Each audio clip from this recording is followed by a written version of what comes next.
예전 교회 교구 식구들이 5월만 되면 표정이 어두워졌어요. 처음에는 다들 쉬쉬해서 그 이유를 몰랐는데 좀 관계가 생기고 나중에 마음이 열리다 보니까 그 이유를 들어보니 참 충격적인 이야기를 들었어요. 교구 안에 아픔이 있었더라고요. 제가 교구장으로 부임하기 1년 전에 일가족 자살 사건이 있었습니다. 더 충격인 것은 교구 일꾼이 그렇게 황망하게 떠난 것이었죠. 당시 성도들은 집단 상담을 받을 정도로 충격이었다고 합니다. 여러분, 오늘 본문 앞에 우리가 머물렀는데요. 가롯 유다의 죽음 또한 제자 공동체에 엄청난 충격이지 않았을까요? 3년을 동고동락했던 동역자가 재정 비리를 저질렀고 자살까지 했다? 제가 부임한 지 3년이 되어 가는데 이런 일이 우리 공동체에 있다? 상상하기 힘든 일이죠. 함께 동거동락했던 중직자가, 유다는 리더였죠. 상상만 해도 끔찍한 일이에요. 이 동역자가 죽은 지 지금 두 달 정도 됐을 그 시기인가요? 여하튼 예수님의 부활 이후 가롯 유다 사건의 충격과 아픔은 수면 아래로 숨겨졌고 이제 제자 공동체는 성령 세례를 받기 위해 오로지 기도에 힘쓰고 있습니다.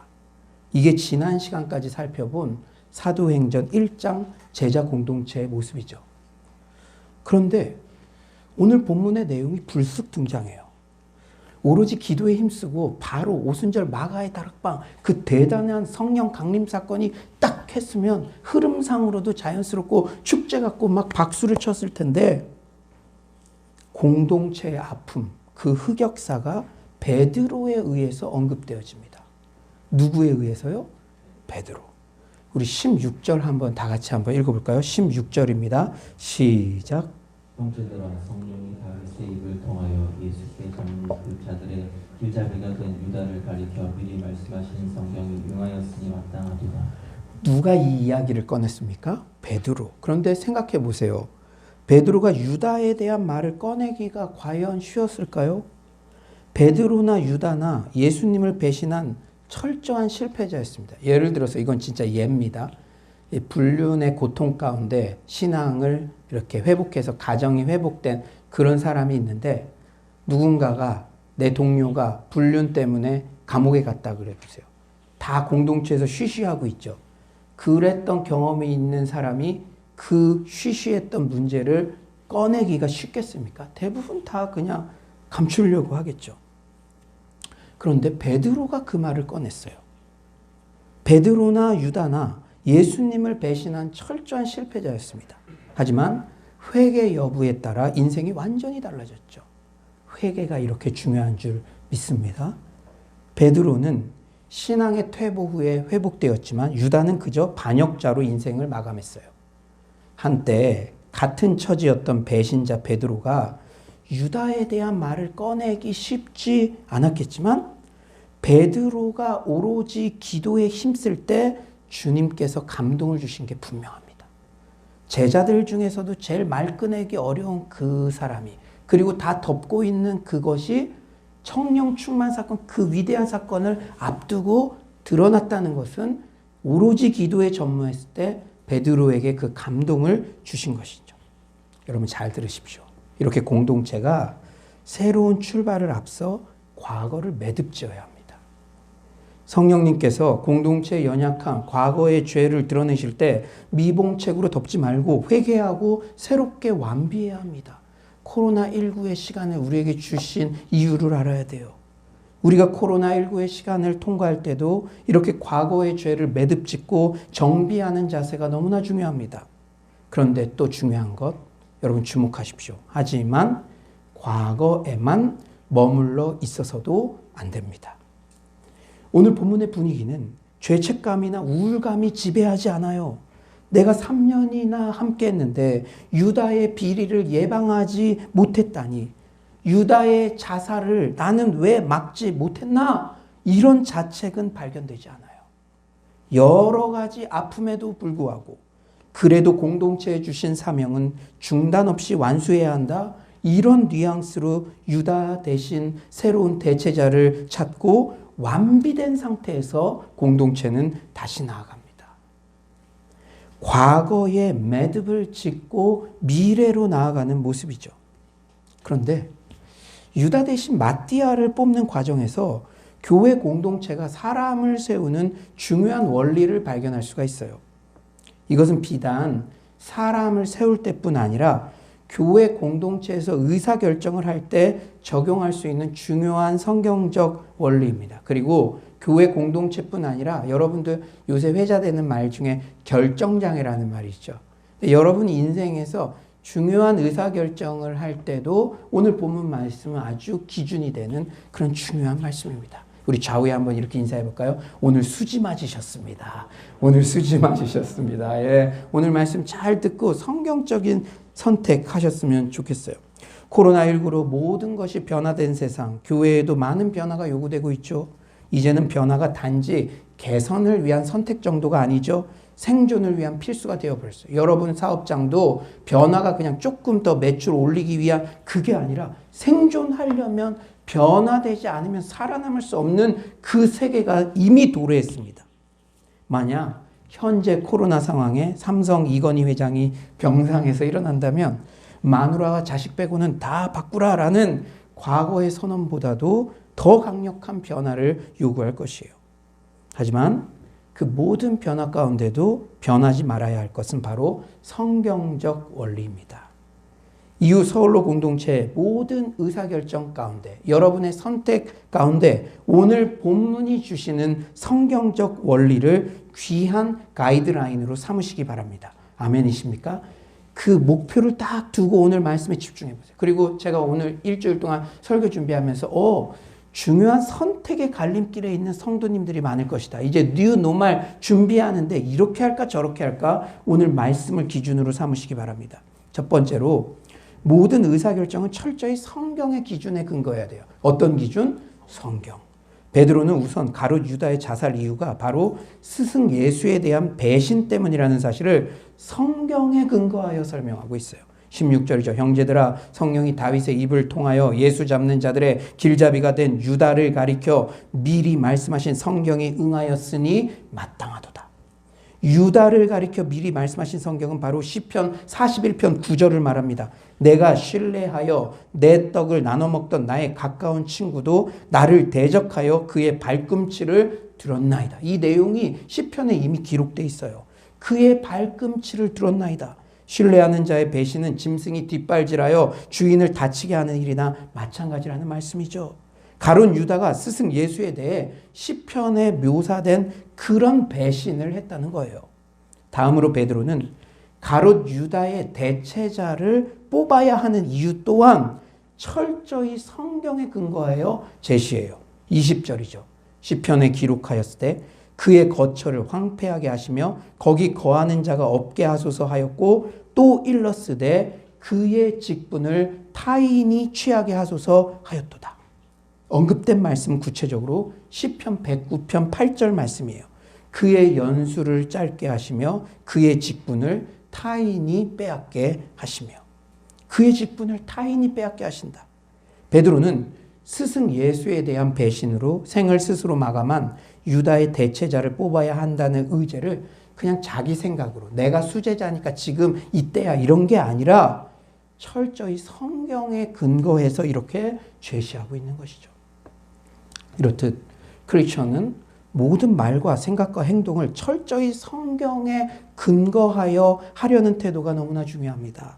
성경이 캐논, 즉 우리 인생의 가늠선 역할을, 기준선 역할을 하기 때문이죠. 특히 교회 공동체에서 의사결정을 할 때도 최종적으로 성경에서는 어떻게 말하고 있는가를 살펴보아요. 어떤 계획을 짜거나 어떤 것을 하거나 지역적으로는 어떤 단체 카톡에 어떤 의견을 제시하거나 그럴 때도 성경적 원리는 무엇이지? 그것을 항상 염두에 두어야 한다는 것이죠.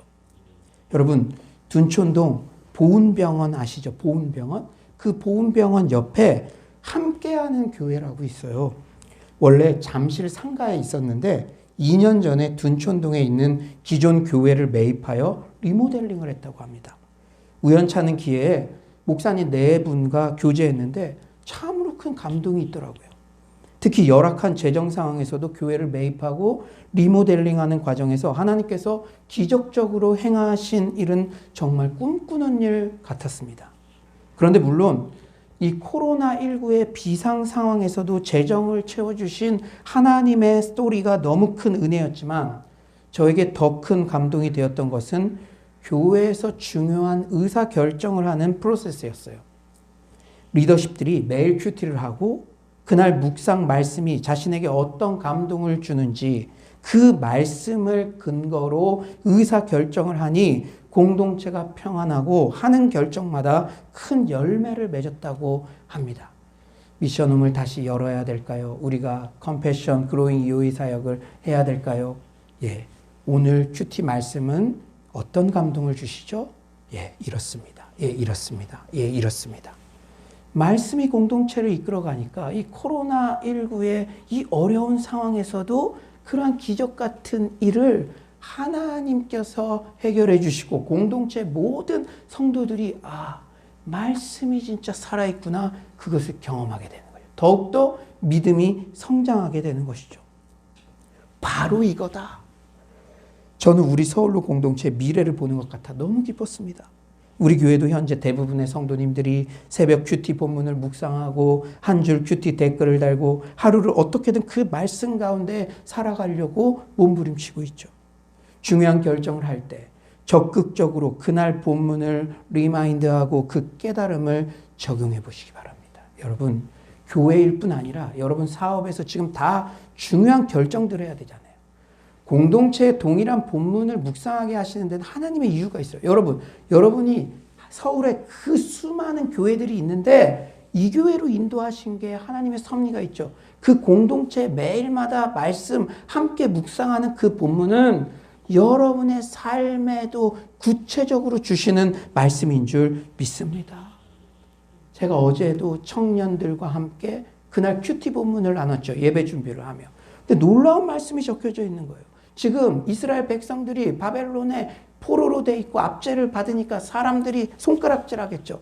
그러나 이스라엘 백성들을 과부라고 함부로 말하지 말아라. 하나님이 나는 이렇게 시퍼렇게 살아있다. 그리고 정말 감격적인 말씀.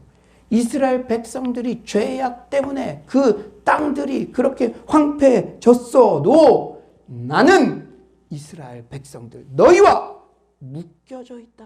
묶여져 있다.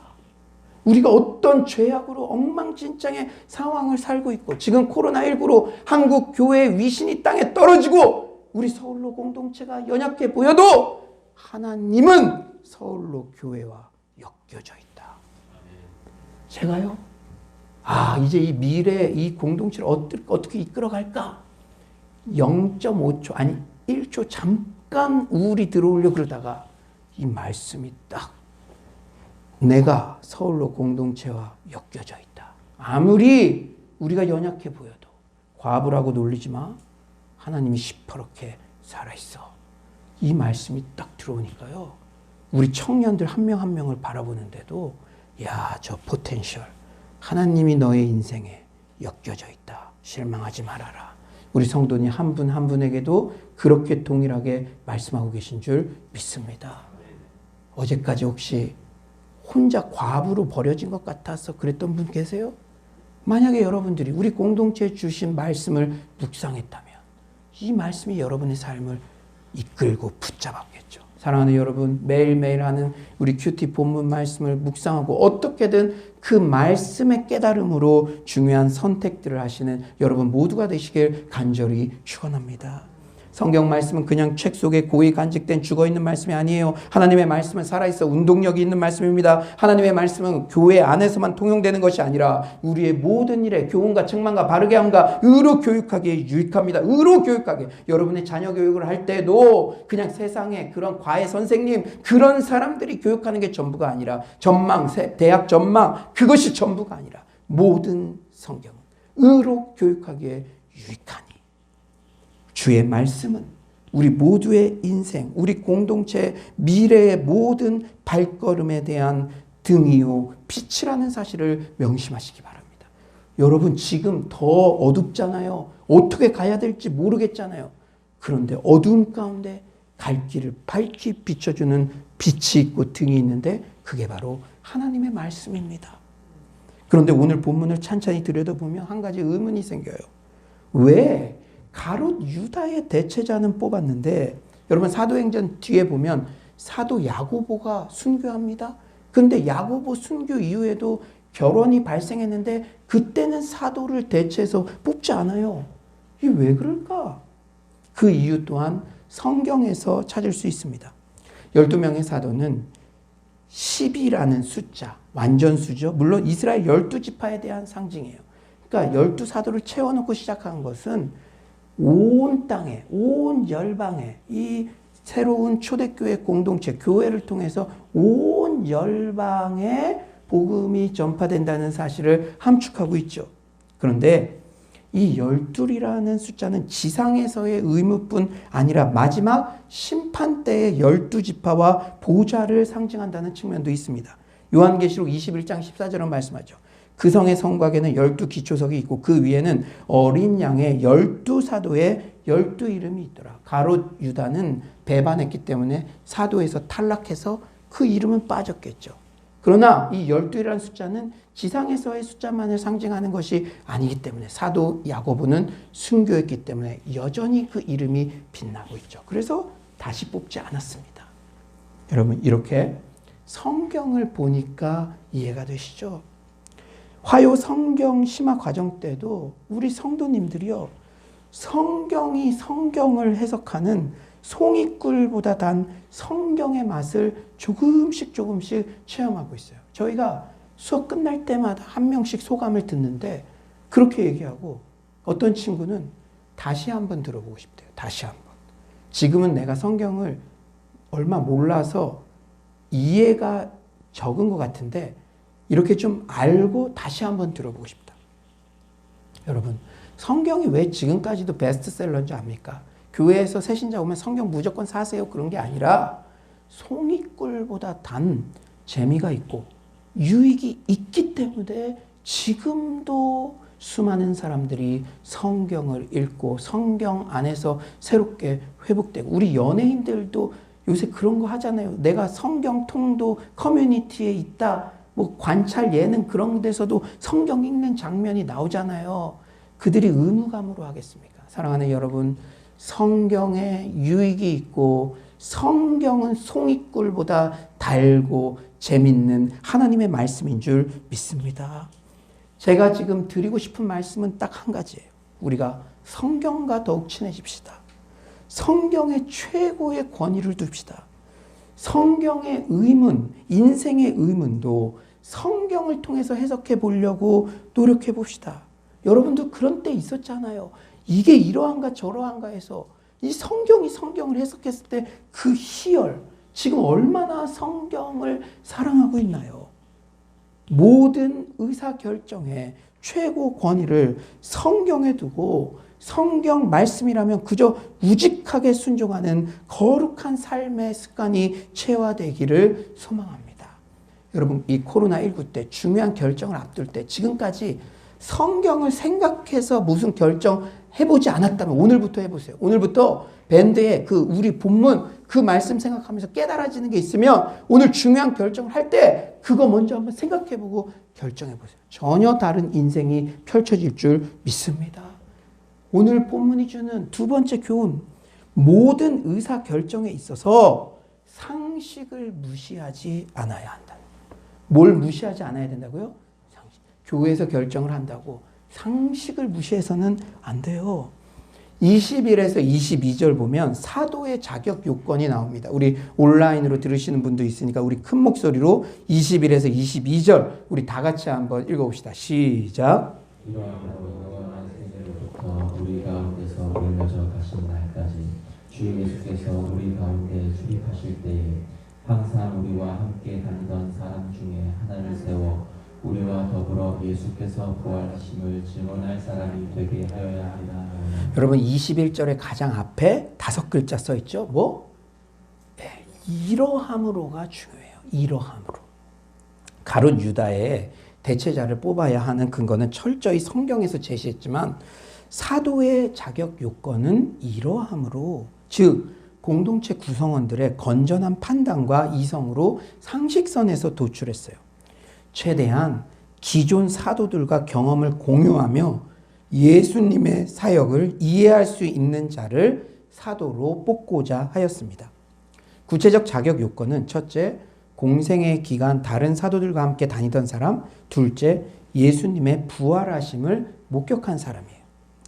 기독교회에 대한 핍박이 날로 거세질 환경 속에서 예수님의 부활의 복음을 흔들림 없이 전할 수 있는 영적 리더는 누가 가장 적합할까요? 이거를 뭐 찾으려고 3일 금식하고 막 성경에서 찾고 그러지 않았어요. 이러함으로 그들의 건전한 상식과 이성과 판단을 활용했습니다. 어떤 사람이 가장 적합할까요? 예수님과 다른 사도들과 인격적 교류를 충분히 나누었고 부활 사건을 직접 본 사람이 가장 적격이라는 사실은 상식선에서도 충분히 납득 가능하죠. 또한 몇몇 사람만의 독단적 결정이 아니라 120문도 전체에게 2명의 후보 추천을 받은 사실도 주목해야 됩니다. 처음부터 성령님 역사하셔서 제비 뽑지 않았어요. 사람들의 추천을 받았습니다. 공동체 구성원들의 상식과 합리적 판단을 결코 무시하지 않았음을 보여주는 대목이죠. 여러분, 공동체 리더를 뽑는데, 사도를 뽑는데 공동체 리더는 그동안의 삶을 통해서 공동체 구성원들의 존경과 사랑을 받는 자가 추천되는 것이 지극히 당연한 처사죠. 제가 오늘 1부 예배 때 나눴는데요. 우리 청년들, 청년 대학부 찬양팀에서 리더를 뽑는데 기도하고 막 이름을 여기 앞에 누가 써줍니까? 1년 동안 같이 하면서 성실하고 후배들을 잘 챙기고 정말로 하나님만을 높여드리고 그런 존경받는 사람들이 세워지는 것은 지극히 당연하고 상식적인 것이죠. 여러분, 디모데전서 3장에는 감독과 집사의 자격이 나오는데요. 2절, 그러므로 감독은 책망할 것이 없으며 10절, 이에 이 사람들을 먼저 시험하여 보고 그 후에 책망할 것이 없으면 집사의 직분을 맡게 할 것이요. 감독이나 집사나 책망할 것이 없는 사람이어야 해요. 직분을 세울 때 검증은 대단히 중요한 과정입니다. 사람에 대한 검증은 함께 했던 사람들이 가장 잘 알기 때문에 120문도 신앙 공동체 안에서 신망받는 사람이 후보로 추천되는 것은 지극히 상식적이고 성경적이죠. 얼마 전 제가 교회 인터넷 홈페이지들을 서칭하다 모 교회의 이색적인 교회 표어를 보았어요. 상식이 통하는 교회. 교회 표어가 우리 서울로 교회 2020년 표어 상식이 통하는 교회? 한편으로는 신선해 보이기도 했으나 오죽하면 그런 표현을 썼을까 하는 안타까운 마음도 들었어요. 물론 성경에 보면 그럼에도 불구하고 돌파해야 되고 모든 사람이 예스를 해도 나 혼자만 노를 해야 하는 경우도 등장합니다. 하지만 한번 생각해 보세요. 하나님께서는 우리 모두를, 그리고 특별히 나에게만 모든 의사결정에 있어 매번 매번 그럼에도 불구하고의 선택을 하게 하지는 않으신다는 것이죠. 인간에게 건전한 이성을 주시고 합리적 판단을 하게 하신 것도 일반 은총의 영역이에요. 사랑하는 여러분, 하나님은 한탕주의를 원하시는 분이 아니십니다.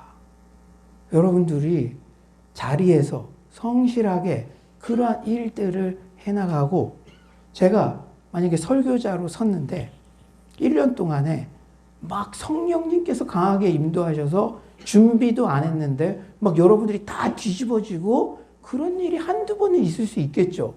그러나 매주 설교 강단에 서려면 정말 말씀을 잘 묵상하고 원고를 작성하고 기도하고 그러한 과정 가운데 이 설교자의 자질이 생기는 거 아닙니까? 교회 모든 사람이 세워지고 어떤 일을 할 때도 여러분들은 또 경험들이 있고 상식이 있고 이성이 있잖아요. 이 초대교회 공동체, 성령이 가장 강력하게 임재했던 그 공동체에서도 의사결정 과정에서 결코 상식을 무시하지 않았다는 사실을 여러분 잊지 마시기 바랍니다. 셋째, 그러나 의사결정의 최종 권위는 역시 하나님께 드려야 됩니다. 그러기 위해서는 공동체가 한마음으로 합심하여 충분히 기도해야 하죠. 24에서 25절 상반절을 보니 그들이 기도하여 이르되 뭇사람의 마음을 아시는 주여 이 두 사람 중에 누가 주님께 택하신 바 되어 봉사와 및 사도의 직무를 대신할 자인지를 보이시옵소서. 그들이 기도하여 이르되, 여러분 그들이요 합리적으로 판단했겠죠. 함께 경험해 보니까 이 사람이 찐입니다. 진짜 리더입니다. 그랬지만 최종 결정은 기도하고 제비를 뽑게 했죠. 물론 공동체 구성원의 추천을 통해 2명을 선별했지만 최종 선택을 위해 공동체는 간절히 기도했어요. 기도는 선택의 최종 권위를 하나님께 드린다는 표현이죠. 뭇사람의 마음을 아시는 주여. 한글 성경에는 당신은 이 생략되어 있지만 원전을 직역하면 당신은 주여 모든 이의 마음을 아시는 분이십니다 라고 번역돼요. 당신, 주, 모든 이의 마음을 아시는 분, 하나님을 3번이나 반복해서 부르고 있죠. 신중하게 하나님의 뜻을 물었다는 의미입니다. 그리고 그들은 기도 후에 제비를 뽑았고 그 결과에 모두 순복했어요. 물론 우리가 초대교회로 돌아가자 해서 교회에 중차대한 모든 일을 제비 뽑기로 할 수는 없죠. 실제 사도행전에서 마가의 오순절 다락방 성령 강림 이후에는 제비 뽑기하는 장면이 더 이상 등장하지 않아요. 합심하며 기도하며 보혜사 성령님의 인도에 민감하게 쫓아가는 장면들로 대체되죠. 그렇다면 오늘 본문에서 이렇게 기도하며 제비를 뽑았다. 최종 단계에서 그 의사결정 장면, 우리에게 주는 교훈은 무엇입니까? 우리가 지금 이 시대를 살아가면서 무슨 결정을 하든 기도보다 앞서서는 안 된다는 거예요. 교회의 주인은 하나님이심을 고백하며 충분히 기도하면서 결정해야 한다는 것입니다. 교회의 중요한 결정은 회의를 길게 한다고 되는 게 아니에요. 회의 길게 기도 잠깐이 아니라 충분히 기도하는 중에 인도하심을 받는 것입니다. 그러므로 기도자가 곧 리더고 하나님은 자신의 골방을 지키며 기도의 자리에 있는 자들을 주목하셔서 장차 영적 리더로 세워가십니다. 여러분, 우리 청년들 잘 들으십시오. 기도자가 곧 영적 리더입니다. 하나님은 실수하지 않으시는 거예요.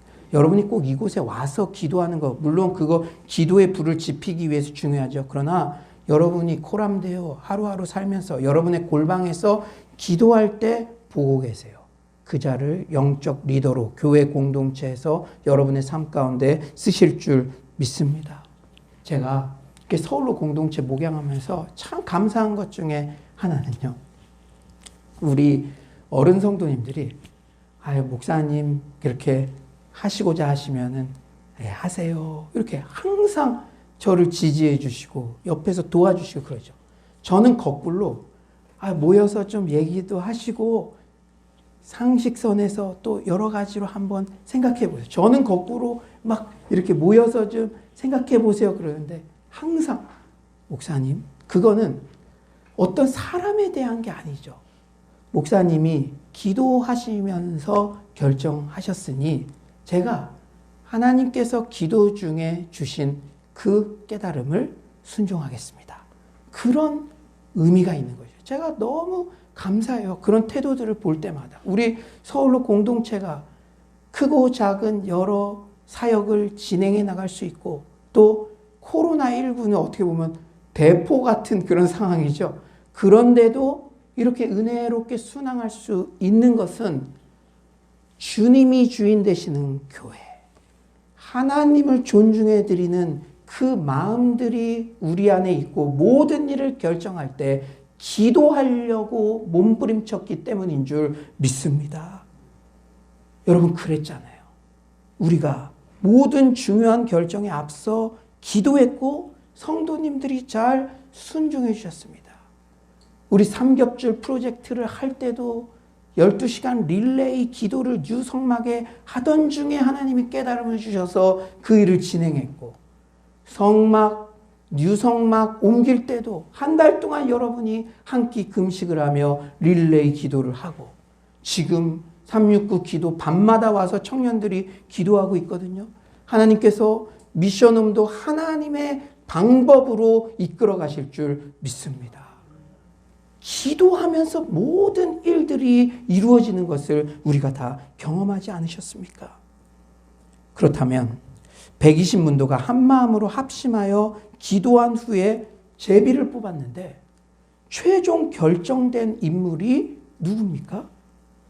23절, 이것도 참 재밌어요. 23절, 그들이 두 사람을 내세우니 하나는 바사바라고도 하고 별명은 유수도라고 하는 요셉이요, 하나는 마띠아라. 26절, 제비 뽑아 마띠아를 얻으니 그가 11사도의 수에 들어가니라. 그런데 여러분, 헬라어 글쓰기 특징이 있습니다. 사람들을 이렇게 열거할 때 그 글쓰기 특징상 이름이 먼저 등장하고 이것저것 설명이 많은 자가 더욱 유력한 인물이에요. 그러면 그 120문도가 상식선에서 생각했을 때는 바사바와 마띠아 중에 누가 더 유력한 인물로 생각했다는 거예요? 바사바죠. 바사바는 먼저 쓰여 있고 별명은 그리고 뭐 요셉이라고도 한다? 이런 식으로. 그런 면에서 아마 바사바가 120문도가 생각했을 때 1순위 후보였을 것이지만 결과는 어땠죠? 제비를 딱 뽑았는데 결과는 전혀 다른 인물이 뽑혔어요. 바사바보다도 뒤에 소개되고 별명도 어떤 수식어도 없이 이름만 소개된 마띠아가 최종 사도로 뽑혔습니다. 그렇습니다. 우리 인간이 아무리 상식적으로 합리적으로 생각하더라도 하나님 생각은 우리 생각과 다를 수가 있어요. 그러므로 교회의 모든 의사결정에 있어 충분히 기도하는 것입니다. 잠언 16장 33절은 말씀하시죠. 제비는 사람이 뽑으나 모든 일을 작정하기는 여호와께 있느니라. 그런데 놀라운 것은 참 놀라워요. 이런 다소 의외의 결과에도 120문도는 말 한마디 불평도 없이 다 순종했죠. 이게 쉽습니까? 자기는 바사바를 더 지지했던 사람도 있을 것이고, 그런데 다 순종해요. 왜? 충분히 기도했기 때문이죠. 기도하는 가운데 우리 공동체는 하나님이 주인 되셔서 하나님이 이끄신다라는 깨달음을 얻었던 것이죠. 제가 예전 교회에서 목회 수업을 받으며 큰 유익 중 하나는 리더십의 은혜로운 교체 과정을 지근거리에서 볼 기회가 있었다는 점이에요. 특히 후임 목사님 청빙위원회를 구성할 때 중요한 자질이 바로 기도였습니다. 기도의 줄이 잡혀져 있어 골방에서나 공적 자리에서나 한결같이 기도의 습관이 배어 있는 분들이었죠. 역시 기도하시는 분들이 주축이 되니 청빙 과정 중 일체의 불미스러운 일이나 잡음 없이 처음부터 끝까지 은혜롭고 순조롭게 진행되는 과정을 보게 되었습니다. 기도가 이렇게 중요합니다. 마귀는 우리에게 이런 유혹을 하죠. 기도에 대한 설교는 들어라. 그러나 기도는 하지 말라. 기도는 조금만 하고 대신에 봉사하고 선교하라. 회의는 길게 하고 기도는 시작할 때만 잠시 하라. 설교 준비를 잘해서 굉장히 설득력 있게 말하라. 기도만 하지 말라. 기도는 조용히 골방에 홀로 앉아 아무도 모르게 하는 것이다. 합심해서 기도하지 말라. 기도할 때 굉장히 지성적으로 해야 된다. 고상하게 해야 된다. 촌스럽게 기도하는 것은 안 된다. 내 자존심의 문제다. 그러나 물론 골방 기도가 합심 기도보다 더 고상하다. 합심 기도가 골방 기도보다 더 하나님 뜻이다. 성경적이다. 이게 아닙니다. 그러나 다 할 수 있어야 되죠. 왜냐? 성경엔 다 강조했으니까. 그런데 지금 이렇게 합심하여 뜨겁게 기도하는 열기들이 어머니로부터 줄어드니까 점점 다음 세대에 부르짖는 기도가 약화되는 거예요. 이건 심각한 영적인 공격입니다. 사랑하는 여러분, 그런데 사도행전, 성령행전은 어떻게 일어났습니까? 사도행전이 일어나게 된 유일한 하나님의 방법은 오로지 뜨거운 기도였습니다. 사랑하는 여러분, 기도의 중요성은 아무리 강조해도 지나침이 없습니다. 코로나19 사방이 막힌 것 같은 상황에서도 돌파구는 열린 하늘을 향해 간절히 부르짖는 기도밖에 없습니다. 교회 공동체의 중요한 결정과 평안의 유지도 기도가 최선의 답인 줄 믿습니다. 이제 말씀을 정리하겠어요. 지난 한 주 오늘 본문을 묵상하며 여러분 한번 잘 들어보세요. 제가 사도행전을 수없이 많이 묵상했지만 지난 한 주 좀 달랐어요. 뭐냐? 저는 오로지 기도에 힘쓰더라. 다음에 바로 오순절 마가의 다락방 그것만 늘 생각했는데 와! 사도행전의 가장 강력하고 중요한 사건이 오순절 마가의 다락방 사건 전에 사람을 세우는 일이 특별 각주처럼 등장하는구나. 이런 생각이 들면서 사람 세우는 일이 너무나 중요한 일이라는 사실을 다시 한번 깨닫게 되었습니다. 그리고 사람을 너무 자주 막 바꾸고 그런 것도 안 되지만 저를 포함해서 누구도 나 아니면 안 돼. 이 생각도 안 되는 것이구나. 하나님께서 그 시즌에 맞춰 사람을 세우기도 하시고 패하기도 하시고 그러한 일들이 중요하게 기록되어 있구나. 사랑하는 여러분, 이렇듯 사람을 세우고 안 세우고 그 모든 과정에는 하나님의 때, 하나님의 인도하심이 있다는 사실을 늘 명심해야 됩니다. 그런데 또 한 가지 생각이 들지 않아요? 그때 대표 2명으로 뽑혔다면 정말 신앙생활 열심히 하고 모범적이었죠. 이렇게 중요한 인물로 여겨졌던 바사바와 마띠아가 왜 그 이후 성경에는 한 번도 등장하지 않을까? 그 이름을 왜 볼 수 없을까? 물론 성경의 내용은 취사 선택된 내용이므로 2명의 내용이 빠진 것일 수도 있고 또 그만큼 주목받는 자리에서 활동하지 못했다고 볼 수도 있죠. 그런데 제가 그 마음이 들더라고요. 사람이 세워지고 패해지는 거. 처음에는 기대를 한 몸에 받다가 정말 주목받지 못하는 거. 그 모든 것들이 일어날 수 있고 주님의 일을 할 때는 처음 좋았다고 끝까지 좋은 것도 아니고 처음에는 큰일처럼 여겨지고 처음에는 마띠아가 바사바보다 사도로 뽑혔으니까 더 대단한 것 같아도 그 이후에 아무 이름도 등장하지 않는다는 것을 보면서 제 사역의 태도에 대해서 점검하게 되었습니다. 그렇습니다. 가는 사람이 있으면 오는 사람이 있고 무대 위에 주목받는 사람이 있으면 무대 밑에 숨겨진 영웅들도 있죠. 톰 라이트 목사님은 이렇게 얘기하시더라고요. 그리스도인의 순종은 처음부터 위대한 역할도 자만하지 말고 따르고 작은 역할도 부끄러워하지 말고 따르라는 부름이다. 하나님 나라에는 당연히 팔짱만 끼고 있는 사람은 없으며 큰 역할도 없고 작은 역할도 없다. 하나님이 우리에게 부여하시는 서로 다른 임무와 역할들은 하나님이 알아서 하실 일이지 우리가 상관할 바가 아니다. 아무튼 우리가 예레미야 묵상을 통해서도 계속 깨닫지만 우리는 하나님께서 허락하시는 시즌에 단지 하나님의 도구로 사용될 뿐입니다. 바벨론이 하나님의 몽둥이로 사용된다고 해서 막 자고해가지고 했다가 지금 요새 본문 엄청 망합니다. 야, 너가 쓰임받아도 너 도구야. 그때 겸손해야 돼. 지금 일꾼으로 세움받아 사용된다고 자고할 필요도 그리고 다른 사람과의 비교로 위축될 필요도 없습니다. 사랑하는 여러분, 오늘 이 본문 말씀이 차후 서울로 공동체에 사람들이 세워질 때, 그리고 모든 의사결정을 할 때 귀한 기준이 될 것입니다. 여러분들도 어떤 선택을 할 때 이것을 귀한 기준으로 삼으십시오. 첫째, 모든 의사결정은 철저히 성경의 기준에 근거해서. 둘째, 모든 의사결정에 있어 교회 아니라도 상식을 무시하지 않도록. 셋째, 그러나 의사결정의 최종 권위는 역시 하나님께. 그러기 위해서는 공동체가 한마음으로 합심하여 충분히 기도해야만 됩니다.